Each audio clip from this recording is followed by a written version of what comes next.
Bonjour tout le monde et merci d'être ici aujourd'hui. Aujourd'hui, on va continuer notre série de vidéos sur les logiciels gratuits. On va parler avec notre nerd de comment remplacer Microsoft Office pour trouver des alternatives pour être capable d'utiliser l'équivalent de Word ou Excel, mais de façon à ce que ça ne coûte absolument rien. Et si vous voulez en savoir plus, restez avec nous!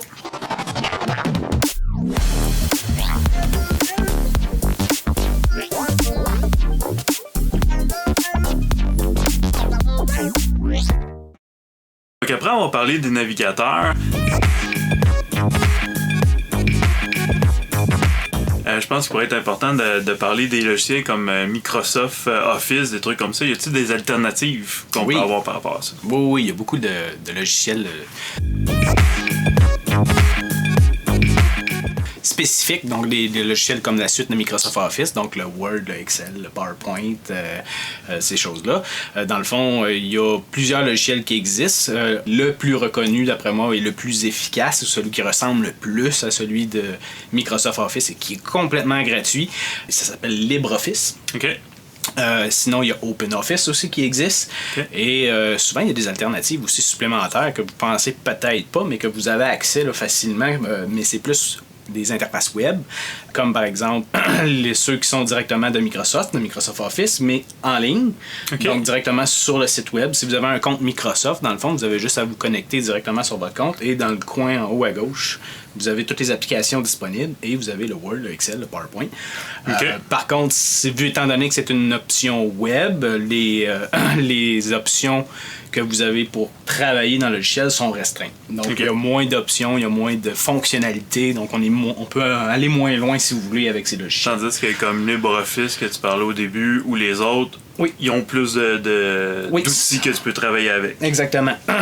Donc, si on parle de LibreOffice ou de OpenOffice, LibreOffice étant probablement le plus reconnu de nos jours et qui est le plus proche de Microsoft Office. Et celui-là, dans le fond, c'est un logiciel que vous téléchargez sur votre machine, vous l'installez et ça devient exactement comme la suite Office. Vous allez voir, l'interface est pratiquement pareille. Vous ne serez pas perdu là, à travailler avec ce logiciel. Avec LibreOffice, l'équivalent d'Excel pour les PDF, tout ça aussi? Les PDF, non. Ça, c'est Adobe. Okay. Par contre, si on parle de Word, vous avez un Word dans la partie LibreOffice. Vous avez un Excel qui s'appelle Calc, si je ne me trompe pas. Vous avez un équivalent de PowerPoint, vous avez un équivalent de Access, vous avez qui est une base de données, dans le fond. Okay. Vous avez un équivalent de à peu près tout ce qui existe, dans le fond, de la suite Office dans LibreOffice directement. Et si on prend, mettons, LibreOffice, est-ce que les documents sont compatibles dans le sens où si quelqu'un a travaillé avec Word, Microsoft Office Word, puis que toi tu l'ouvres avec LibreOffice, est-ce que les fonctionnalités vont le reconnaître ou si tu as mis une image, va s'écrire ailleurs? Oui, la grosse force de LibreOffice, justement, contrairement aux autres, excepté peut-être le Microsoft Office Online, qui lui va avoir à peu près toutes les mêmes choses. Donc, c'est sûr que la compatibilité est 100% parce que c'est la même compagnie, dans le fond. LibreOffice va être presque pareil, et quand je dis presque pareil, dans le fond, c'est qu'il est capable de lire tous les documents Word que vous allez recevoir de Microsoft. Vous allez être capable de les éditer, vous allez pouvoir faire à peu près toute la même affaire. Parfois, ça peut arriver que la mise en page ait changé une petite affaire. Je dis pas que c'est parfait à 100%, bien entendu. Donc, ça, comme je disais, mais les seules fois que j'ai eu des problèmes, c'est arrivé peut-être une ou deux fois, c'est quand il y avait des grosses mises en page très complexes, que là, on voyait dans le fond qu'il y avait peut-être des fois des petits décalements ou des choses qui faisaient en sorte que c'était moins beau un petit peu. Là.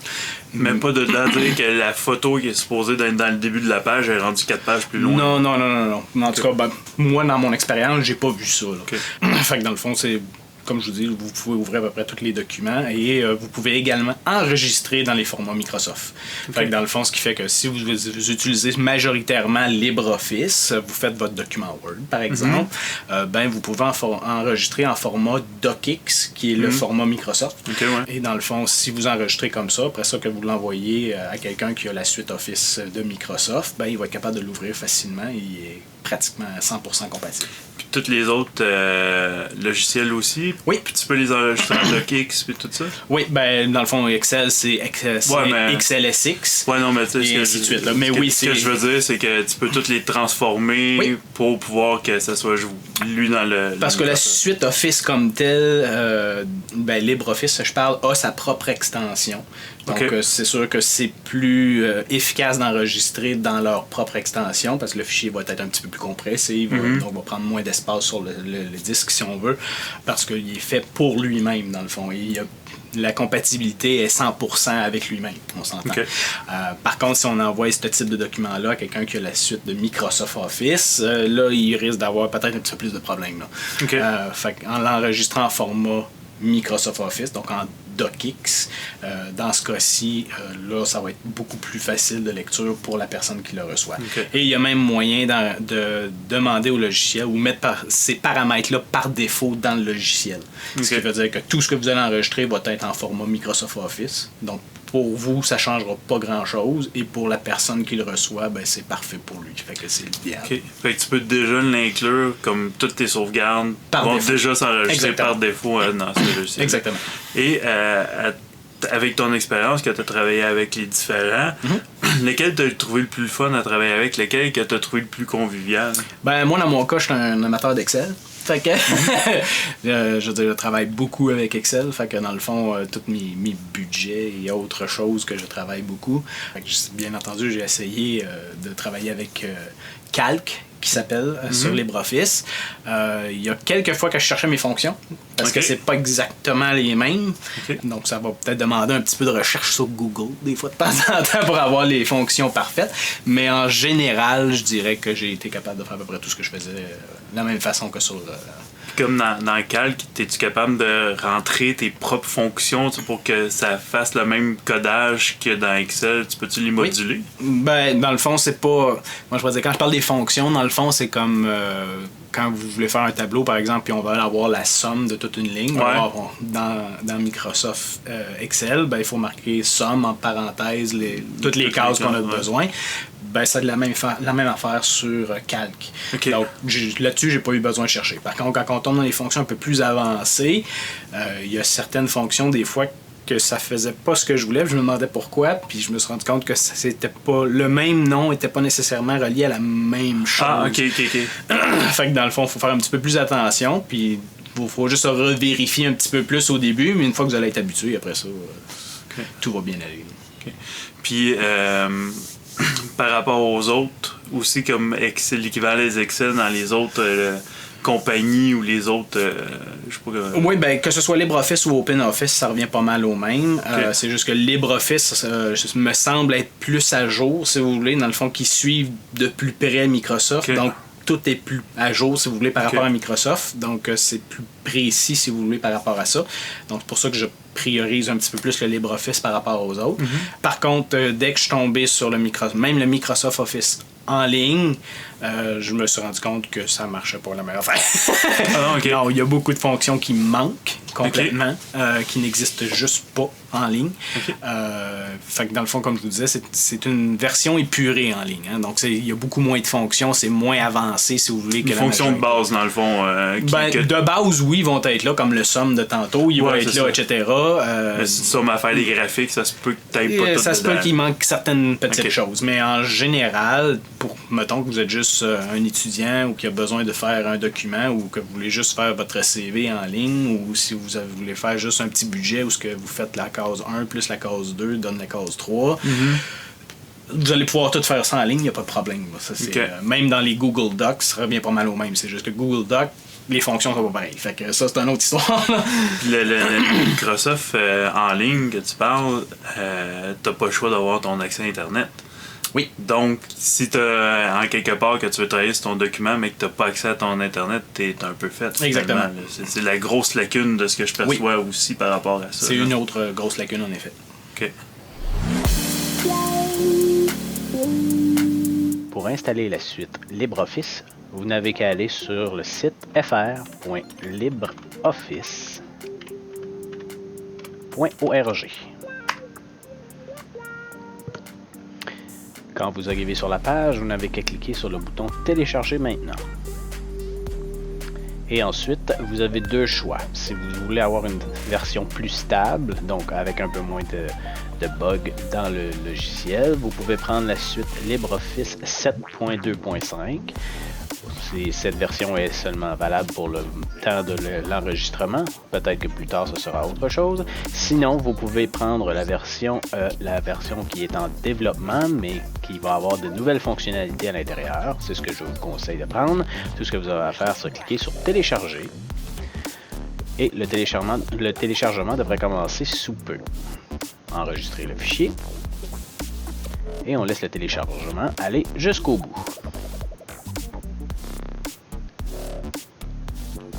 Une fois le téléchargement arrivé, vous n'avez qu'à aller dans votre dossier de téléchargement et vous n'avez qu'à double-cliquer sur le logiciel LibreOffice, qui est dans ce cas-ci la version LibreOffice 7.3.0. En double-cliquant sur le lien, vous n'avez qu'à suivre les étapes qui sont écrites lors des étapes d'installation. Donc, la première page, c'est un mot de bienvenue. Vous n'avez qu'à cliquer sur suivant.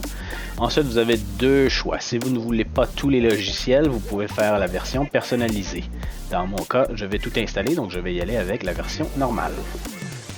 Une fois que la version normale est choisie, vous pouvez également créer un raccourci sur le bureau et vous pouvez également vérifier que le chargement du logiciel se fasse dès le démarrage de votre ordinateur. Je ne vous conseille pas cette option, mais si jamais ça vous intéresse, vous pouvez le cocher. Ensuite, on clique sur Installer. On accepte et on laisse la machine faire son travail. Donc, il est en train d'installer le logiciel. Et une fois qu'il sera installé, vous devriez avoir une icône sur le bureau. Si jamais vous n'avez pas coché la case d'avoir l'icône sur le bureau, elle se retrouvera dans votre menu démarrer dans les logiciels qui sont installés.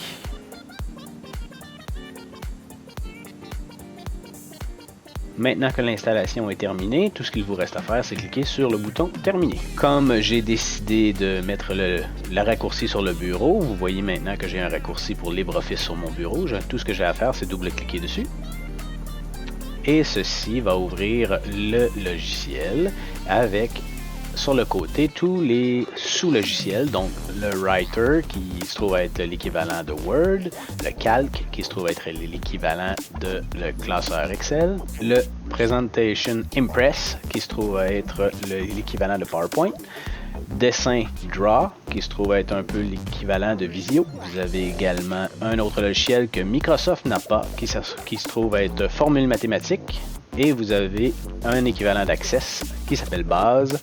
Une fois que vous cliquez sur le logiciel que vous voulez, le logiciel devrait démarrer. Et amusez-vous bien!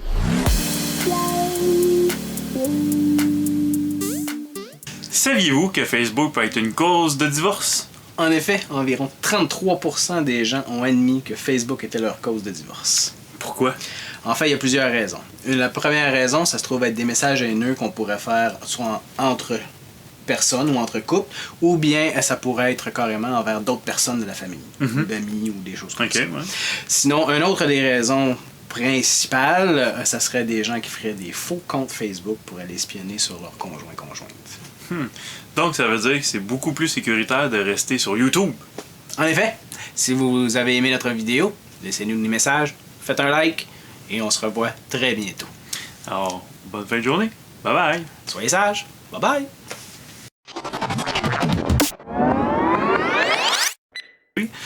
Aujourd'hui, on va encore parler de logiciels gratuits. Par contre, on va remplacer, on va le rephraser plus tard, mais je le chie de même, ça va être correct. On recommence! On recommence. Dans cette vidéo-ci, nous allons continuer notre série sur les vidéos gratuits. On va... Sur les vidéos gratuites, ok! Oui, parce qu'il y a d'habitude, on paye pour les vidéos. On paye pour regarder du YouTube. C'est vrai. Équivalent de Word ou Excel, mais de façon à ce que ça ne coûte absolument rien. Alors, si vous en voulez en savoir plus... Donc, j'ai encore dit mon... Donc.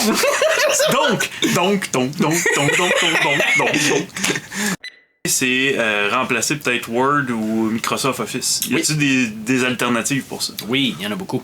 La suite Je Office. suis pas sûr de comprendre.